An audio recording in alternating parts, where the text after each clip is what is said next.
BJP হাস্টিকাসগো MP Rajib ভট্টাচার্যनि मानजाफुंबाय Deshbandhu Chittaranjan क्लाबनि बुखाखै दाख्लै बिसिव असाखिथिंगै जुदाखौ खलाय थीम नारकजाखा आ थीम मंखा थिकेटार थीने रगनि बुमुगै बरम याफारमुं बिसि बुरुम बुरुम देशबंधु चित्तरंजन क्लाब बयनिस्लाय जुदाखौ खलाय थीम नारगो ताक्लायबो हायनोहाय बयनिस्लाय जुदाखौ खलायै थीम नारखा थीम मंखा थिकेटार थीने रगनि बुमुगै बरम याफारमुं अ थीम बाय बाक्सा तंनाय पेन्डेल कताल तंनाय लाइट ते साउंड रक बाहायनो तिनी जुलाई तालनि चिथाम सालमारि कक तिसालो बिजेपि हास्टिकासगो एमपि राजीब भट्टाचार्यनि मानजाक मुंबाय कासिन नायथक पान्दानि बिसिंतै अ कक रकनो सावि खोनारखा आबाय बाक्सा अ सालजानि सालो मागनां साक नायरो मुंबो खलायलायखा क्लाबनि नक ख्लावो अशालो कक साना थाङै बिजेपि हास्टिकासगो एमपि राजीब भट्टाचार्य सायखनारखा देशबंधु चित्तरंजन क्लाब बिसि बुरुम बुरुम असाबाय बाक्सा जुदा जुदा सेबा सामंग बुतां रक खलायफायो चित्तरंजन क्लाब असातेर कितिंगै उत्तर हांकरनि सिमिचिंगै साउथ हांकर गनागै जुदाखौ खलाय सामंग खलायफायो बिसि बुरुम बुरुम ताक्लाय बहायनो जुदाखौ खलायै थीम नारखा देशबंधु चित्तरंजन क्लाब এখানে আমন্ত্রণ করার জন্য আমি ক্লাব কর্তৃপক্ষকেও আমি অনেক অনেক শুভেচ্ছা জানাচ্ছি। চিত্তরঞ্জন দেশবন্ধু চিত্তরঞ্জন শুধু দুর্গা উৎসবই নয়, বিভিন্ন সামাজিক কর্মসূচিতে বিভিন্ন সময় তারা অংশগ্রহণ করে থাকে। আমার আজকের দিনে আরেকজনের নাম আমার না বললে নাই হয়, যেটা হলো আমাদের স্বর্গীয় তপেশদা। আজকের দিনে তপেশদার কথাও খুব মনে পড়ছে আমাদের। খুব অ্যাক্টিভলি এই ক্লাবকে পরিচালনা করা, বিভিন্ন সামাজিক কর্মকাণ্ড, তার জন্য ওনারও একটা বিশেষ অবদান এখানে আমরা দেখতে পাই। আর এইবারের পূজার যে থিম রাখা হয়েছে, যে আমাদের ভারতীয়ত্ব বোধ, যারা আমাদের এই ভারতের স্বাধীনতার জন্য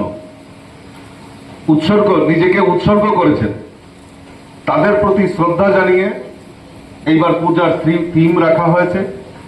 আমি ধন্যবাদ জানাই ক্লাব কর্তৃপক্ষ, যারা এই পূজা উদ্যোক্তা কমিটি, তাদেরকে ধন্যবাদ জানাই যে আপনারা এই যে ভারতীয়ত্ব বোধ, কারণ বিগত দিনে আমাদের কাছে যে ইতিহাস, সেই ইতিহাসকে বিকৃত করে রাখা হয়েছিল। এখন বর্তমান সময়ে আগামী প্রজন্মকে আমাদের যে ভারতের ইতিহাস, ভারতের যে কৃষ্টি, ভারতের যে সংস্কৃতি, তার সঙ্গে আমাদেরকে আগামী প্রজন্মের কাছে ভালোভাবে রাখতে হবে এবং তারা যেন সঠিক জিনিসটা জানতে পারে। তার জন্য আপনারা এই যে থিম আপনারা এখানে রেখেছেন, তার জন্য আমি আবারও আপনাদেরকে অসংখ্য ধন্যবাদ জানাচ্ছি এবং আমি আশা করি এই পূজার দিনগুলি মানুষকে আনন্দ দেওয়ার পাশাপাশি শিক্ষা, এই যে আমাদের কৃষ্টি সংস্কৃতি এবং আমাদের যে ধরোহর, তার প্রতি আপনারা যে চিন্তা ভাবনা করেছেন আগামী প্রজন্মের কাছে বার্তা রাখার জন্য, সেটা আমাদের কাছে, আমি আশা করি সারা ত্রিপুরা রাজ্যের মধ্যে এই দেশবন্ধু চিত্তরঞ্জনের পূজা একটা শ্রেষ্ঠ, কারণ সবারই একটা আকর্ষণ থাকে, সুদূর ধর্মনগরই হোক আর সুদূর সাব্রমই হোক, সবারই একটা আকর্ষণ থাকে যে দেশবন্ধু চিত্তরঞ্জনের পূজা কি হবে। আর দেশবন্ধু চিত্তরঞ্জনের পূজা দেখার একটা আকর্ষণ আমাদের সেই দক্ষিণ ত্রিপুরাই হোক আর আমাদের উত্তর ত্রিপুরাই হোক, মানুষের একটা আকর্ষণ থাকে। এবং আমরা দেখতে পাচ্ছি বিগত কয়েকটা পূজা আমরা যদি অনুধাবন করি তাহলে দেখতে পারবো এত লোকের সমাগম, কিন্তু কোন রকম অপ্রীতিকর ঘটনা, কয়েকটা পূজা আমরা এখানে নির্বিঘ্নে সম্পন্ন করেছি। এটা মানুষের কাছে যে মানুষের যে উচ্ছ্বাস, মানুষের যে আনন্দ, সেটাকে আমাদের সরকারও আইন শৃঙ্খলা থেকে শুরু করে সমস্ত কিছু আমাদের উন্নয়নের জন্য যে কাজ করছে তার নিদর্শন তৈরি করে। তার পাশাপাশি আজকে এখানে আমাদের এই এলাকার বিশিষ্ট চিকিৎসকগণরা এখানে সমবেত হয়েছে। ওনারা বলছেন যে না, আমরাও এই সিভিল সোসাইটিতে আছি, আমাদেরও দায়বদ্ধতা রয়েছে, আমাদেরও এগিয়ে আসতে হবে। তারাও ব্রতী নিয়েছেন যে না, এই ক্লাবের উদ্যোগে আমরা এখানে চিকিৎসা পরিষেবা, একটা হেলথ ক্যাম্প আমরা এখানে করব। এবং তারাও, আমি দুই ডাক্তার মশাই এখানে আছেন, তাদেরকে আমি চিনি ভালো করে, তারাও বিভিন্ন সময়ে এই সামাজিক কর্মকাণ্ডে অংশগ্রহণ করেন।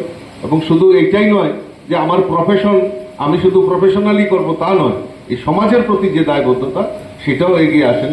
আমার একজন শ্রদ্ধেয় ডক্টর মশাই এখানে বলছিলেন যে রোটারি ক্লাবের গল্প এখানে বলছিলেন উনি, যে রোটারি ক্লাবের মাধ্যমেও বিভিন্ন সামাজিক কর্মসূচিতে উনি অংশগ্রহণ করেন এবং খুব দায়িত্ব সহকারে এই আমাদের যে সমাজ, আমাদের যে পরিবেশ, আমাদের এই রাজ্যের নামকে উজ্জ্বল করে থাকে।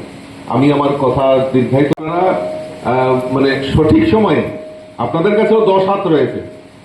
এই পরিবেশকে, এই সমাজকে রক্ষা করার দায়িত্ব কিন্তু আমাদের এই মায়েদের।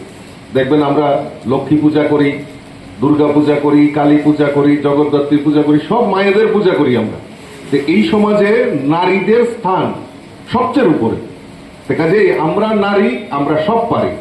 তো এই স্লোগানটাকে আমাদের সামনে রাখতে হবে। আমাদের সমাজে অসুরেরা এখনো ঘোরাফেরা করছে।